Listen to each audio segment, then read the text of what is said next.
Welcome to HSBC Build and Grow, a series that focuses on managing finance for business continuity.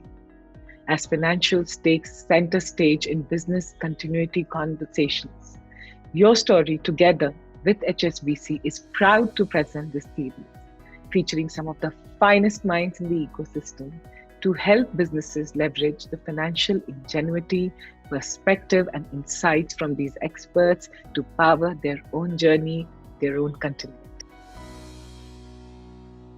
So, Amrish, tell us tell us about how you're doing. How is the business doing in this pandemic world that we are all living in right now? So actually, it's doing quite well, Shraddha. So as soon as the supply chain opened up, roughly around the middle of May, practically doubled business every single week thereafter. So as we speak, actually we came in July at numbers which are higher than January. So we Oh, are now higher than what we used to be pre-COVID, and the trend seems to be continuing. So all good from a business standpoint. yeah, that's good. That's so heartening to hear. Amrish, now that you're saying that in July the numbers are higher than January, what do you think? What are some of the things that you think are driving these numbers, I trends? think I think there are three factors fundamentally. The first is uh, just internet adoption when it comes to. There was a very interesting stat that I was reading related to the U.S. market, and I think something similar has happened in India too. The U.S. took 20 years to get to about 16% penetration of e-commerce, and then in a 4-month period, it moved from 16% to 26%. Now, in the last 4 months, we in India, we've fundamentally been buying everything online, right? I mean, shops are closed, everything was closed. We even bought our groceries online, and I think that's made us a lot more comfortable with the purchase of products. Basically, it made us comfortable with e-commerce. So that's one factor. The second factor that's happened is we spent a lot of time at home, and when you spend a lot of time at home, you figure what is it that you can do better in Yeah, order to make your home better. And so I think our consciousness towards you know things that we have at home. Earlier we would put up with a sofa which was a little lumpy. Now we want a sofa which is just perfect because we're going to be working out of home for a long period of time. So that's the second factor. So our consciousness towards the home has gone up. And the third factor, I think, is the fact that that it's a fairly unorganized market, right? So it's 90% unorganized overall, the furniture market. yeah. And I think it's consumers are going to be careful about getting products made at home, and so therefore their comfort with buying ready-made furniture has again gone up significantly. So I think these three factors have played in quite well. And if you were to ask me, I think we are at the cusp of a J curve when it comes to furniture e-commerce, and I think we are seeing the early signs of it. I want to understand how do you see the furniture market? Because see, we have seen so much of activity in the last few years, right? Some of the players we've not seen make that kind of or achieve that kind of scale. And at the same time, we've seen IKEA enter India. There's been so much of conversation in different spectrums. How do you see the market evolve? Let's start with the fundamentals of the market. The fundamentals of the Huh. market is that it's highly fragmented, Yeah. it's highly unorganized, Hmm. and I think that defines the path that any leader needs to take in order to make the most of the market opportunity, right? Huh. So when I say fragmented, let me give you a stat. If you were to look at, let's say, shoes as a category, the leader in the shoes category has close to about 50% market share. Yeah. Uh, the leader in mobile phones would have close to about a 60% market share, or actually a 30% market share. The largest business in India prior to Pepperfry coming up in the furniture space had a 4% market share. It was that fragmented, right? Hmm. The second aspect is the fact that it's highly unorganized, right? So you have basically furniture production being done in pockets across India, and those pockets have small and medium manufacturing entities which create furniture for you. And so fragmentation, not only geographical, fragmentation also in terms of the share that businesses accrued, fragmentation in terms of the brand recall, fragmentation and unorganized basically define the market. So our approach was, I think, yeah, 3, 4 things we did well, and which has helped us. Right. The first thing that we did was we are all about variety. So as a marketplace, one of the fundamental strengths that we can play to is the fact that we can provide tons of variety to people. Right. So how do we do it? We work not only with the largest brands in India, so name them: Hometown, Durian, Gojret, everybody sells on Pepperfry. But outside of that, we have thousands of really small manufacturers who make products for sale on Pepperfry, and they are spread out across India. And we are really good at working with really small manufacturers. What that allows us to do is provide a really wide variety of products, which frankly nobody is able to, nobody had been able to do till us, and nobody's been able to replicate since then, right? The second thing we did was we fundamentally disrupted this entire idea of geographical fragmentation. So we built our own supply chain. Today, Pepperfry's supply chain must be India's biggest big box B2C supply chain. And the funny thing is that supply chain only serves one brand, which is Pepperfry, right? We don't even serve other people.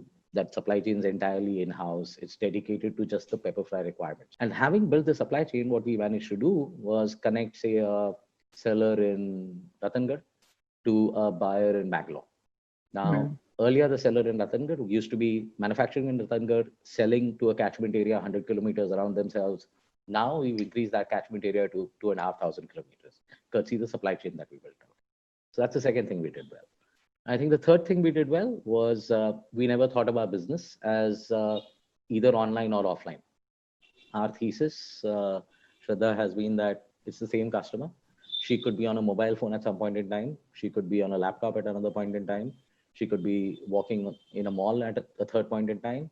It's our duty as a brand to interact with her, whichever way she wants to interact with us. And so therefore, we never thought of ourselves as an online or an offline company. We thought of us as an omni-channel company, which serves omni-channel customers, because that's the nature of the customer. So I think these three things really helped us in leveraging the market dynamics, so to speak. So the fact that it's fragmented, the fact that it's geographically fragmented, the fact that there isn't much variety. Our business model helped us actually solve all of these problems in the market. And that's why I think we've done well, whilst most other people have not been able to do well. In the interim, yeah, you have many stories coming out. You have stories of brands which are doing something, you have stories of brands that are setting up in India. Yeah, all that's good. I mean, at the end of the day, it's a $30 billion market, right? It has space for many such players. I wish them well. I continue to hope that they do well, because if they do well, they bring excitement to the category. If they don't do well, which unfortunately has been the case over the last few months and last few years, actually, excitement in the category reduces. Category leader, I gain whenever there's excitement in the category. So I wish my competitors really well. I mean, I just hope they do really well and they do a fantastic job. I wanted to ask you that when it comes to furniture, right? India, like we discussing that India has been such a fragmented market कि घर के बगल में कोई है, अगर कुछ बना रहा है फर्नीचर उसको बनवा, उससे बनाओ, कस्टमाइज करवाओ, and the whole discussion on customization, everyone having different taste. I want to understand, because you are in the trenches in this space. Tell us, because सब कुछ here से है, and all of us have a thesis about the Indian consumer and furniture, right? You being in the space, leading in the space, what is your first-hand reading and understanding of the Indian consumer? So when Ashish, my co-founder, and I were setting up Pepperfry, our fundamental thesis was we Indians have bought furniture without touching and feeling furniture forever. So let me just explain that a little. So आपने example लिया कि हम लोग mom and pop stores हैं हमारे आसपास, जाके उनसे बोलते हैं कि ये बनाइए. So let me give an example of how when I was growing up in Delhi, and I'm one of those South Indians born and brought with Delhi, so I'm familiar with Hindi. When I was growing up in Delhi, this is how it used to work. You would go to a small store, and there would be potentially, let's say, one sofa.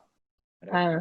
And that person would be known to you, and you would ask them kuch aur dikhaiye, and the person would take out a magazine, and magazine he would say, this sofa, I can make this for you. Yeah. So effectively, we Indians, we're basically buying furniture of pictures. Yes. Without actually touching and feeling it. Now, one of the thesis when it comes to the furniture space, and everybody you talk to will tell you this, you need to touch and feel the furniture before buying it. But that's actually totally different from how consumers have been buying it for decades. Yeah. So it's not a big deal for them to move from a magazine to the internet. Yeah. And that was the thesis that Ashish and I had when we set up Pepperfry, right? Wow. And it panned out really well. I mean, because that's Yeah. exactly how it panned out. Because we opened our first Pepperfry studio only in 2014, end of 2014, right? And we opened Pepperfry in 2012. So for 2.5 years, when we were basically garnering volumes and gaining share, we didn't have a single offline studio, and people were looking to buy, and they were willing to buy off the internet. So Yeah. I think the first thing that we learned was all of this stuff about needing to touch and feel a piece of furniture before you're buying it is actually just, I mean, it's not relevant. It's good. It sounds excellent, but that's not how the Indian consumer thinks. And that to me was the aha proposition when we started, and it was the Yeah. aha moment when it played out.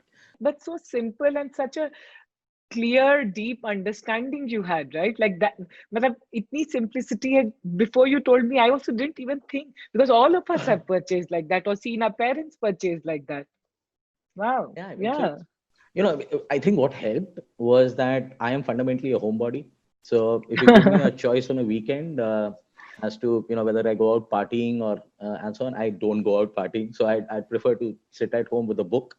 So just the appreciation of what makes up things in the home Yeah. I have a very fond appreciation of it.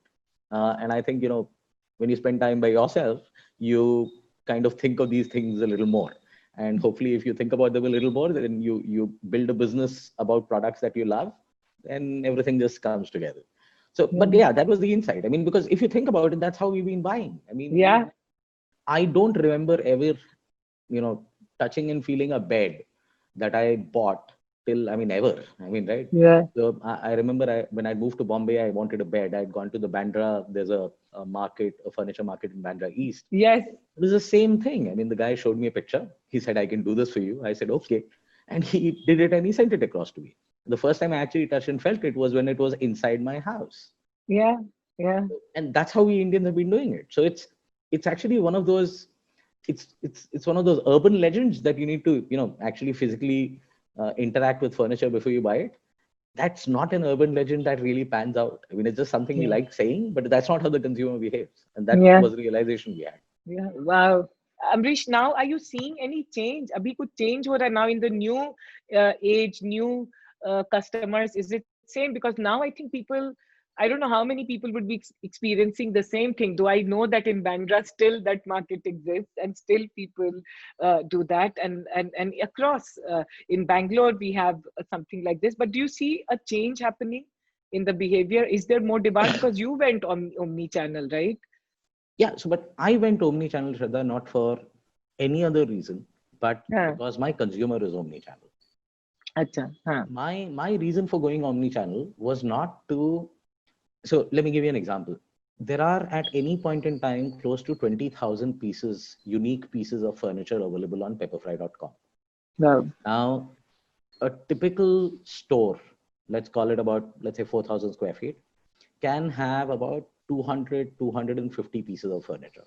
Huh. Which means that a typical store, even if I'm packing it with a display of furniture, I will have less than 0.5% of my catalog, or let's say Hmm. 2% of my, 1% of Yeah. my catalog, actually available for display. So therefore, there is no way that I ever would look at this or my Pepperfry Studios as a point where people can actually come and physically interact with the furniture that they wish to buy. So Hmm. we set it up basically for the consumer, not Huh. to show them products which they want to buy, but to engage with them through consulting, engage with them through advisory, engage with them to tell them, if you got a typical smaller, let's take a Bombay example. You have a typical smaller house, what kind of furniture will work for you, as opposed to if you're in a larger house, which is typically the case in Bangalore.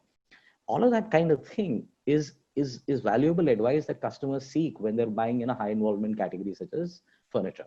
And that's why Yeah. we set up our Profile Studios. It was basically to engage with the customer. It was not to, you know, physically interact with products. One of the interesting things, and you'll find this interesting, less than so of people who walk into Pepperfry Studios, we are able to track that what they buy subsequently on the Pepperfry site, right? Because we don't sell anything from our studios. less than 10% of the time, their carts have a product which they saw in the studio. 90% of the time, they have products which they've never seen in the studio, and they still buy them. Yeah. Because it's fundamentally, I'm back to, we Indians are used to buying furniture of images. That's not Yeah. an area of discomfort for us. I can't not ask you this question in the COVID world. Is there any particular pattern in the buying that you're seeing right now? Some particular kind of products that are being sold right now? So there is a greater attention that people are paying on the way they sit. So, Ah, so yeah, ergonomic chairs, stuff that's related to, what would be called home offices, etc., are seeing more traction. However, they used to be a small category on Pepperfry even earlier. Now it's like, they used to contribute, that category of let's say office and study furniture used to be 3-4% of what we used to sell. Now it's tripled, but it's still only 8-9% of what we sell. So yeah. so it's gone up, and I think that is a measure of the consciousness that people have towards, let's say, doing more for their home offices than they originally did. But what we are seeing as demand is now secular. I mean, it's across every product group and Ah, product category. So it's not mm, as, half my business is only coming from office furniture. I mean, yeah. it's not the case. So I think people are looking to buy everything. It's just that, yeah, they're also looking to get better chairs, because now they realize 2 months of sitting in a particular chair, that their back should be taken care of. I mean, and therefore they need a good chair to sit on. So, Yeah. and those are things I think which will continue to evolve, and it will happen with sofas, it will happen with beds. As we interact with our home a lot more, Yeah. take our lives, right? Earlier, potentially, We were just from, going to sleep. yeah, your 8 o'clock at night was the best that you used to get back home, and 8 o'clock in the morning is, so 12 hours you Yeah. used to spend at home, potentially 8-9 hours if you had a good sleep cycle. Out of that, you were sleeping. Yeah. Now you're spending 24 hours at home, Yeah. and you're awake like 12 hours. And during that 12-hour period, you're seeing what's around you, and you're using the various pieces of furniture. Just your interest in what you have in home has gone up significantly. Absolutely. What a these are such simple but such powerful insights. Yeah, yeah, yeah, yeah. We're all now interacting more with our homes. Yeah, we Yeah, are. I mean, yeah, I'm certain, why furniture? I mean, if there was a lamp which was at a particular height next to your sofa earlier, and you were putting up with it, and now you realize that when you're sitting and working on that sofa, you need the lamp of a certain height. yeah, Now, so I mean, you would go and replace the lamp. It's not something yeah. that you would have done 6 months earlier.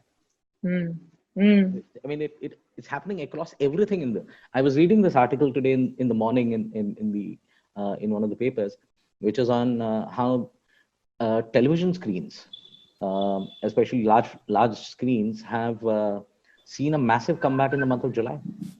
It's all home related categories, I think, which are gaining substantially. yeah. Furniture, of course, is gaining, and it's one of them, but all home related categories, by virtue of just consumers, interacting with their homes a lot more.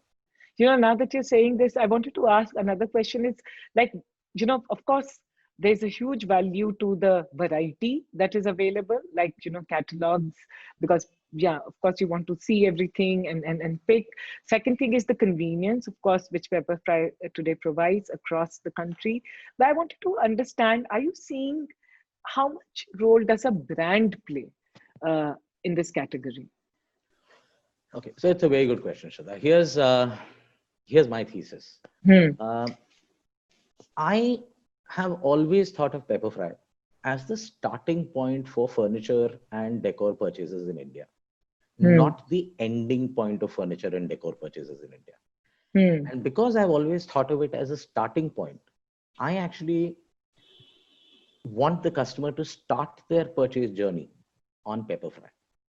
Now, the moment you have the start of the journey as your ambition, right? I think the brand starts playing a very important role, Hmm. because the source of traffic needs to be the customer organically coming to your brand and typing www.pepperfry.com, reaching out to you organically through natural search, not paid search. Yeah. Getting me? Because that's how you will be the starting point of purchases in this category online. And that is our ambition at Pepperfry. Now, if I wanted to be the ending point, a place where transactions happen, yeah, brand might not have been that important. I could have potentially spent less on brand and spent more on internet marketing, say search, and Ah, had the transaction happen on me. But that's yeah. never been our approach. So Hmm. if you noticed, we started advertising, for example, on television. I think about 4 years back, 4 5 years back. We always kept our brand front and center in every action that we did. Right now, heaven knows we made many mistakes as we built our business out. But I think this is one thing we got right, which is, focusing on a brand because we wanted to be the starting point of a transaction, not necessarily only the ending point. Our thesis is you be the starting point, you get affinity. If you get affinity, the customer is yours. And then Yeah. after that, yeah, they could eventually try out 3 places, but you were the place that they started with. And if you are able to provide them the variety, or able to provide them the merchandise, why would they go anywhere else? That's been, and so therefore brand is really important. Another thing that's happened is, and we run this brand track on a Hmm. monthly basis, our top of mind recall is close to 37% of the category today. The Hmm. next highest recall is actually low double digits. So let's say between the 10 to 15%, and I won't name who it is, but that's in that zone. So, so that's the kind of gap that we managed to create by virtue of the fact that, we were always clear what we wanted to do. We wanted to be the starting point, and therefore we focused on getting our brand salience up. Ambrish, about you, and I've heard it from the advertising community to everyone. You, you were not the young boy who just entered and started. You have had success. You are a very accomplished professional, and then you started Pepper Fry. The question I want to ask you, ये सारी जो clarity है, वो day one से थी, या over the years it has also got sharpened and evolved? Of course, there'll be some which would come with time, but ये सारी clarity more or less था शुरू से? मेरे ख्याल से ये क्लियर था कि श्रद्धा, आई knew what I didn't know. And therefore I was quite clear कि मेरे को किन टाइप के लोगों के साथ काम करना है. Basically people who are smarter than me, and fortunately there are many more people in the world who are smarter than me, fewer people, which I also knew. So I figured I need to work with people who are smarter than me, and I need to work with people who are as passionate as I am about building out Pepperfry. So that I was very clear about what I don't know. And I think what that helps you do is, okay, so that which you know, you think about it a little bit more. And so therefore you have some thesis laid out as you're starting. Look, I was 37 or something when I started Pepperfry. So I mean, like you said, I mean, I wasn't like a babe out of the woods, right? I mean, I think I already started having gray hair at that time when I started. But it did help. I mean, I think you just Yeah. get more sorted in life about what you think you want to build in the business. You're sorted in life in terms of what you wish to achieve as you're building the business out. What are the things you will not compromise on? Yeah. You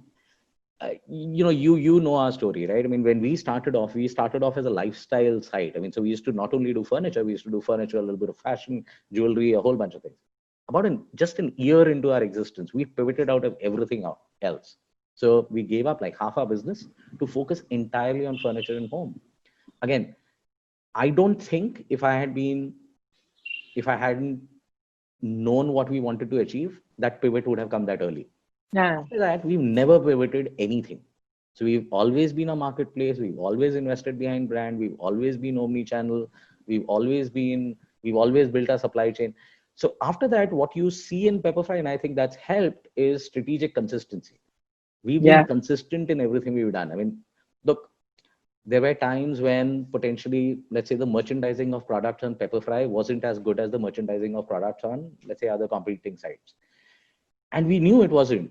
But the reason why it wasn't was I had a catalog of 15,000 items. My competitors had a catalog of 500. Now, if I'm doing merchandising for 500 products, it's very different from doing it at scale for 15,000. Yeah. And we accepted it. I mean, I used to always want to be better, but I knew that the business I was in and the model I was following was different. And I think that helped in keeping us consistent to what we wished to achieve. When you're, for example, selling products only out of your inventory, you can give a fantastic experience, potentially 99.9% of the time, because the product's always with you. You're shipping it Yeah. out of your inventory, and yeah, you're giving your the customer a 99.9% great experience. When you're a marketplace where the product's not with you, it's with merchants, the benefit that the customer gets is tons of variety. The complexity it adds on is a more complex supply chain, Yeah. Yeah. right? So, and we were okay with that. I mean, so I think these choices that we made, I think, are what have helped us reach where we are through the time. I mean, I'm not saying that we didn't make mistakes. We must have made 100 of them, right? But I think on the balance, we got the bigger things we got right. Amrish, the other thing I wanted to ask you is that, these, I don't know, I'm sure you, of course, will be knowing these rental furniture businesses, right, which have come up and they're doing well, and there are a lot of them coming, getting funded. What is your view, and are you, as Pepperfry, thinking on those lines for the new young generation of people? Yeah. So the rental furniture model works well when your consumer is fundamentally, let's say, the first job. So the first time Uh, householder, and actually not even first time householder, first time staying away from parents, so to Home. speak, so first Hmm. job. He or she would be about 22, 23, up till the age of, let's say, about 26, 27, where after which there is typically a significant other in your house. You settle down and have roots.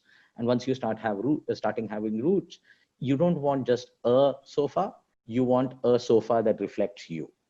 Now, Yeah. the moment you want a sofa that reflects you, rental's not an option anymore, because the Hmm. choices aren't there, etc., etc. There's this term that we all use, and you'd be very familiar with it, is LTV. So the LTV of the consumer is for a limited period of time. So it's Hmm. from the age of 23 till about the age of 27. So you're talking about a Hmm. 4 or 5 year engagement LTV. I think that's low, right? Okay. Uh, to my mind, the closest business that I could think of when it came to rentals, okay, or the closest analogy of a business when it came to rentals, is like a matrimonial business. If you get it right the first time, there is no repeat. So if that's the case, then it's a low LTV business. And if it's a low LTV business, frankly, I don't think I'm interested. Now, Yeah. that said, I know that I have made mistakes in the past. So about 2 years back, we piloted rentals across about 9 cities Hmm. with a whole bunch of products. We piloted it at a scale which was much larger than even the current rental businesses that exist. So we offered more Hmm. products at better value, etc., etc. We saw some traction, but Hmm. frankly, even today, the the amount of business that those companies do and our pilot was doing would be 1/50th of what we do as Pepperfry. And so Okay. therefore, Okay. yeah, I mean, it's there, but is it really that large an opportunity? I do not believe so, by virtue of the fact that the LTV is over a very short period of time. I think Yeah. right after that 28, etc. time frame, you're not okay with just a sofa. I mean, you want the sofa. It's that, remember that, I think it was the Asian Paints ad which said Mera Wala Cream. Till that point, Yeah. it was, I mean, you just have any stuff that's put on your walls, but that's not how it works after a certain amount of time when you're putting down roots. Yeah. I asked because one of the arguments in favor of rental I hear is that today the millennial or the young generation is not, the doesn't want to deal with the hassle of this. But I get what you're saying. It's a short It's a very duration. short window. And I think actually the millennial and the young generation really are conscious about their homes. I think the value for life for them starts with experiences. And experience for them, a large component of the experience for them is how the experience happens at their home. And I think that we miss out on that from time to Yeah. time. So we always, when we think of experiences, we think of, are you going out partying? Are you taking a car? And so on. But you know what? Millennials and a lot of younger, I mean, I think everybody spends a lot of time at home, and that constitutes a large component of the overall experiences we have. And Yeah. so therefore, I would not think that, they would give up on making the home reflect them completely. And I think Yeah. that's why the post the age of 27, 28, they're not interested. in renting out furniture. What are you very excited about? I'm excited about the J curve, which I think I'm facing. I think 12 to 24 months So for us will be seriously, you are fantastic. excited. You should be more excited now No, while I'm answering. one of the virtues at Pepperfry, Shraddha, is intensity. So even when I'm like super excited, I'm like intense. So that's how it comes out. But I'm really, I think it's a fantastic opportunity for us awaiting us over the next 12 to 24 months. Uh, it's like all circumstances which can make not only the category boom online, Yeah. but hopefully also Pepperfry are in place. Yeah. The last 4 months have been incredible from the way we have, learned new things about how we work. Yeah. Um, and I think a lot of those have now settled in and become or are beginning to become part of our DNA. And I think the benefits we'll get is we'll have lower cost structures. I think we'll have easier processes. I think we'll have improved quality of life for people who work with us while managing to serve our customers at the same high levels that we want to. I think all of those are great things that we have learned uh, in an unfortunate circumstance, but the learning's been great. And I think all of those will stick with us. So Yeah. as we speak, I am I haven't closed my books for July yet, but the early indications from our finance team indicate, I mean, we are yay close to profitability, which means that, yeah, I mean, everything that we set out as our goal for this year seems to be panning out. And Yeah. that excites me a lot. One learning in the pandemic. What has it been? Many, but if there's one that stands out, I guess mm, it's not. So I'll need to give you context on this. So, at Pepperfry, we were always very proud of the fact that we were like a hardworking organization, right? Uh, which meant that, typically you have me. I mean, I used to turn up in office at 9, I used to leave office at 10.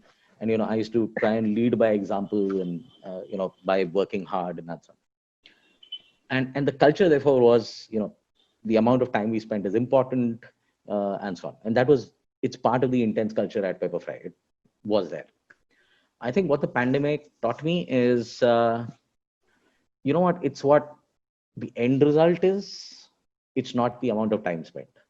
And now Mm. it's again, it's easy to say this, but for me to learn it and ingrain it took me 4 months. But I think now it's ingrained in me. And I think Well, that was the big change in my head. The other thing which I learned is I think meetings are just better done virtually.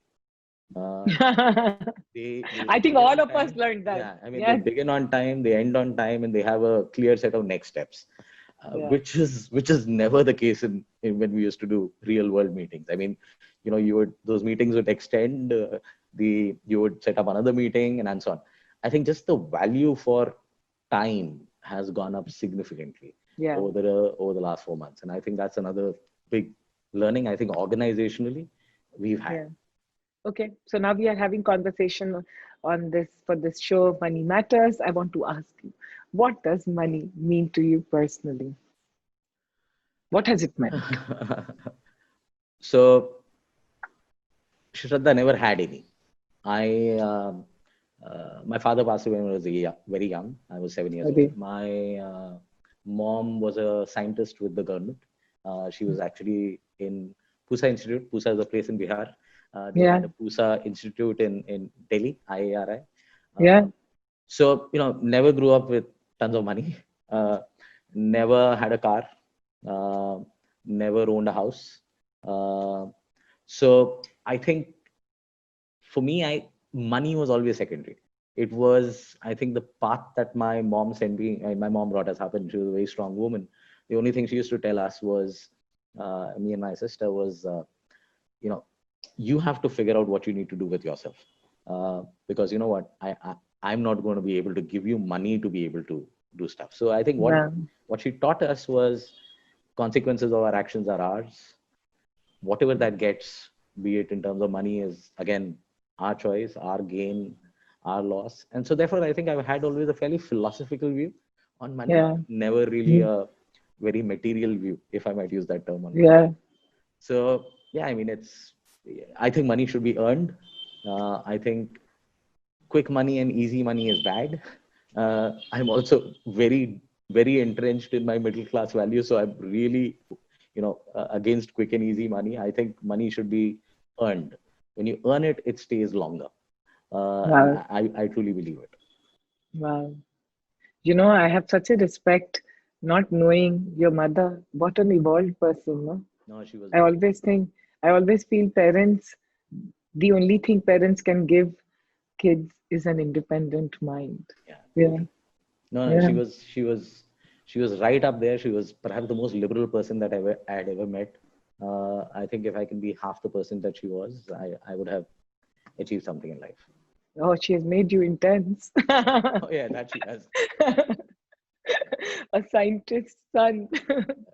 Yeah. But thank you, Amrish. I think this is our first conversation, but I'm hoping this is not the last because Absolutely. I absolutely loved this. Genuinely felt very good and learned a lot. Thank you. Thanks, Yeah. Shraddha. It was a great conversation.